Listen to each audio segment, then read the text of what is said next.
Kiss me now. Diba? Kiss me now. Kahit kayo So cutie!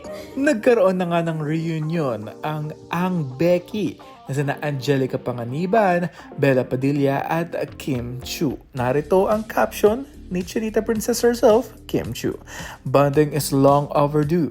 Here's to more moments like this, Momsies. I love you both so much. Plus, we now officially have a human Barbie doll. Thank you, Bin, for giving us a good laugh. With your mini fashion show, Momsi Bella and I dressed her up as Mini Kip and Mini Bella. Sobrang cute! Thank you, Momsi Angelica Panganiban. I hope we made you feel a little better habang nagpapagaling ka. Dito lang kami always for you. Or baka gusto mo bigay ko sa'yo yung flower earrings? Pwede pa yun. Up for grabs.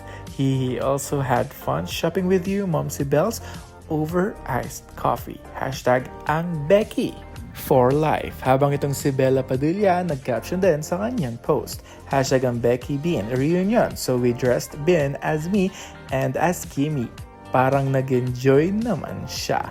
Kitang-kita mo talaga na ang saya-saya din ni Baby Amila. Ito ay anak ni Angelica Panganiban dahil sa instant bonding din ng ang Becky na sina Angelica, Bella at Kim Chiu. Grabe din talaga ang laki-laki na ng Baby Amila. Napakaganda at manang-mana talaga sa kagandahan ni Angelica or Angge.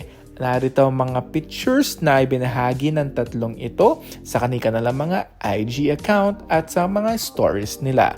Kasama nila si Baby Bean o Baby Amila na talaga namang super enjoy at laugh trip lang talaga ang ginawa ng tatlong ito.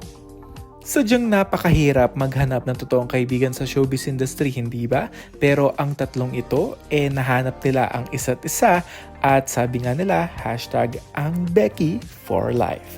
And that's it for now. This has been Jago Manangan TV. Thank you for watching.